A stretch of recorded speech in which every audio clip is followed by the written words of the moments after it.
नमस्कार, MG TV में आपका स्वागत है। मैं हूं पूनम शुक्ला। आइए चलते हैं खबरों की ओर। अखिल भारतीय गायत्री परिवार द्वारा नारी सशक्तिकरण सहित अनेक विषयों पर रिसाईपारा स्थित कोदुमल सिंधी धर्मशाला में 2 दिवसीय कार्यशाला का आयोजन संपन्न हुआ। सामाजिक उत्पीड़न, संस्कार, पारिवारिक व्यवस्था सहित महिलाओं की हर समस्याओं पर हरिद्वार से आई बहनों द्वारा कार्यशाला में मार्गदर्शन प्रशिक्षण दिया गया। इस कार्यक्रम में गायत्री परिवार के सदस्य एवं बड़ी संख्या में महिलाएं मौजूद रहीं।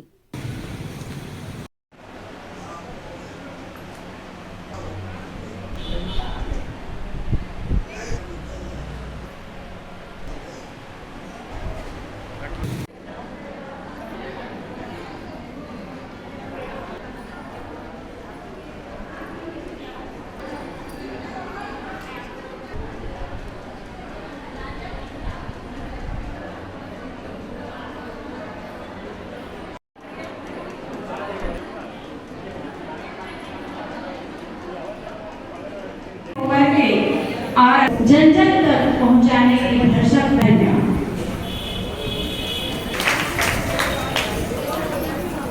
बोलिए माता गायत्री। समापन की बेला बहुत करीब आ चुका है। दीदी लोग भी सुबह से बैठी हुई भूखे प्यासे और सबको भूख सता रही है। ले साला जो आयोजित किया गया जो यहाँ उपस्थित हो आशीर्वचन के लिए आमंत्रित करती हूँ कि आप इस आगे बढ़ेंगी और इस सहयोग की कड़ी। आइए 2 मिनट आप सबकी विदाई होनी है और बहुत अच्छे से होनी है। भले हमारा सामान छोटा सा है, 2 रुपए 1 रुपए का सामान है, लेकिन जीवन के लिए बहुत महत्वपूर्ण है। परम पूज्य गुरुदेव यहाँ 17 एवं 18 अक्टूबर को 2 दिवसीय कार्यशाला हुआ है और ये कार्यशाला माता जी के और शांति कुंज हरिद्वार के स्वर्ण जयंती के अवसर पर हुआ है। ये स्वर्ण जयंती समारोह शांति कुंज का चल रहा है, 50 वर्ष पूरा हो गया है और माता जी 2026 में अपना शताब्दी पूरा करेंगी। उसी उपलक्ष्य में बहनों का यहाँ पे कार्यक्रम किया जा रहा है, प्रशिक्षित किया जा रहा है बेटियों को कि एक बेटी शिक्षित सुशील कैसे बने और वो आगे कैसे आए। हमारे गुरुदेव ने 21वीं सदी को नारी सदी किया है। उस नज़ारा को सार्थक करने के लिए हमारी दीदियां जो हैं वो शांति कुंज हरिद्वार से प्रशिक्षित होकर प्रदेश से आई हैं।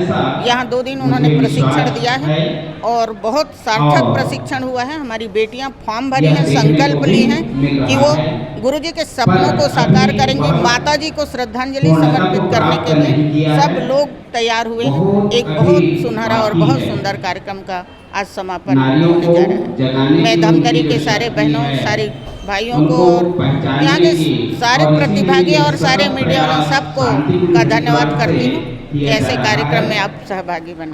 धन्यवाद।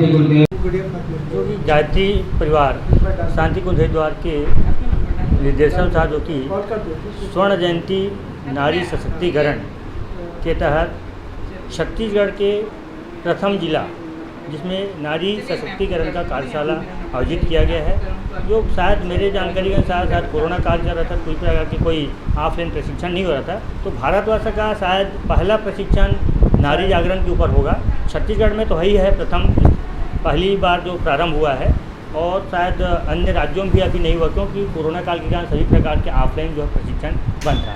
और इसमें जो धमतरी जिले के जो है भखारा हमारा जो है गायत्री मिशन की ओर से एक ब्लॉक है और क्रूद, मगरडोर, नगरी, धमतरी, इस प्रकार से 5 ब्लॉकों से हमारे देवियाँ जो है आई हुई हैं, हमारे बहनें जो आई हुई हैं और 2 दिन तक आवासीय रूप में यहाँ पर निवास करके बहुत बेहतर प्रशिक्षण प्राप्त किए हैं। और निसंदेह वो लोग जो है ज़मीनी स्तर पर जाकर के वो संस्कारवान लोगों को गढ़ेंगे और एक नया ऊर्जावान जो बच्चों को एक नया पीढ़ी जो आ रही है अभी उसको संस्कारित करेंगे। प्रशिक्षण देने कहाँ से? प्रशिक्षण देने के लिए शांति कुंज के प्रतिनिधि हमारे 5 बहनें जो आई हुई हैं उनके माध्यम से प्रशिक्षण दिया जा रहा है। कितनी महिलाएं अभी प्रशिक्षण ले रही हैं? यहाँ लगभग जो है 200 के करीब जो है दीदियाँ जो है यहाँ पर प्रशिक्षण प्राप्त कर रहे हैं।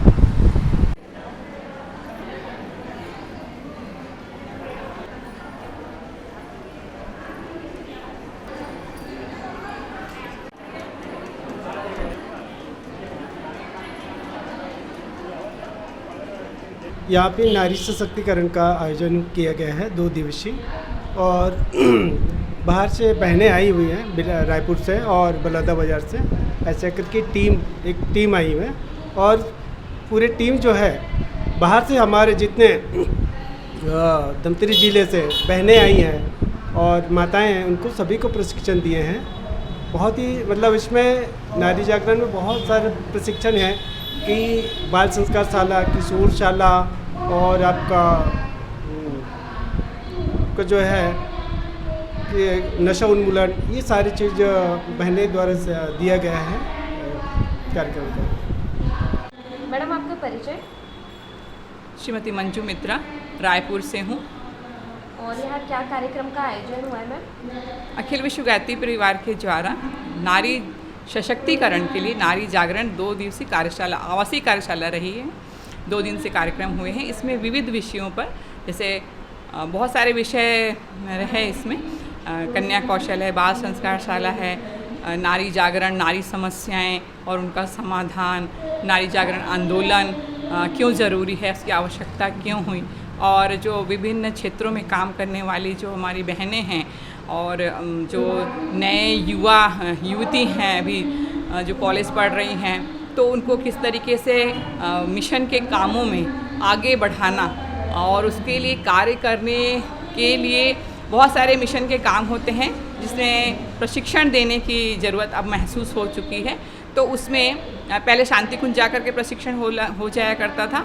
अभी वर्तमान में ये है कि क्षेत्रीय स्तर पर ज़्यादा से ज़्यादा इसका विस्तार किया जाए। तो महिला मंडल का संगठन करना और बाल संस्कार शाला, किशोर संस्कार शाला, यज्ञोपैथी, बहुत सारी चीज़ें विषयों पर हम लोगों ने इनको बताया, जैसे कुछ गेम्स भी बताए और सूक्ष्म व्यायाम बताया और प्राणायाम है, योग है, ध्यान है, किस तरीके से अपने आप को सकारात्मक रखें और सकारात्मक रहते हुए अपने परिवार को किस तरीके से व्यवस्थित करें। जो आज की पारिवारिक परेशानियां हैं, जो सामाजिक परेशानियां हैं, जैसे नशा उन्मूलन, कुरीति उन्मूलन, उनके से बहुत गंभीर विषयों पर हम लोगों ने चर्चा की है आपसी, और उन लोगों को मार्गदर्शन दिया है कि कौन कौन से कार्य, कौन कौन से काम किस तरीके से करके वो अपने पारिवारिक वातावरण को, सामाजिक वातावरण को ठीक करने में अपनी भूमिका अदा कर सकते हैं। गुरुदेव ने कहा कि नई सदी,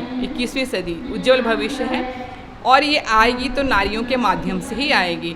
तो उज्जवल भविष्य लाने में महिलाओं की भूमिका अग्रणी रहेगी। वर्तमान में हर क्षेत्रों में, हर पद पर नारी जो है वो अपने कार्यकुशलता के कारण आगे बढ़ रही है। अब चूंकि गतिविधियां इतनी ज़्यादा हैं और उसमें सक्रिय भागीदारी के रूप में सभी तरह की जो पहले की बहनें हैं, जिसमें कम पढ़ी लिखी हैं या पढ़ी लिखी हैं या बिल्कुल पढ़ी लिखी नहीं हैं, और आज की जो बहुत ज़्यादा एजुकेटेड हैं, वैसी सारी महिलाओं को इसमें आमंत्रित किया गया था। नगर ब्लॉक के स्तर पर उनको प्रशिक्षण देने के लिए उसमें संगठन बनाना। तो ये पहला कार्यक्रम, वैसे बहुत जगह पे टोलियाँ गई हैं और उन जगहों में ये हमारा पहला ये रहा कि हम धमतरी ज़िले में आए और यहाँ पे काफ़ी सारी जो स्टूडेंट स्तर की आई हैं, उन लोगों को सबसे पहले तो ये बताना था कि गायत्री परिवार है क्या, संगठन होता क्या है, और संगठन में केवल जुड़ना ही नहीं बल्कि संगठन के लिए काम करना भी ज़रूरी है। तो संगठित होकर के जब हम काम करते हैं तो उसका प्रभाव परिवार और समाज पे और राष्ट्र पे भी पड़ता है।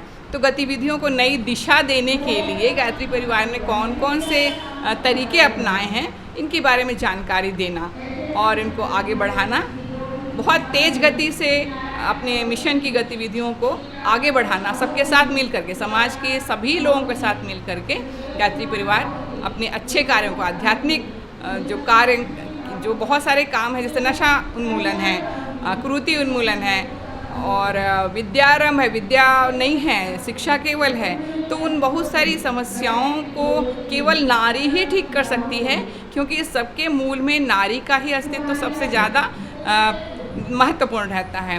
परिवार से लेकर के समाज तक के या बहुत सारे ऑफिसों में जो काम कर रही है, वहाँ आने वाली जो समस्याएं हैं, तो वो अपने आत्मबल को खोती है। तो आत्मबल अपना कैसे बढ़ाए, और अपने आप को सकारात्मक कैसे बनाएं और अपने नए नए जो काम हैं उनको किस तरीके से वो गति दे।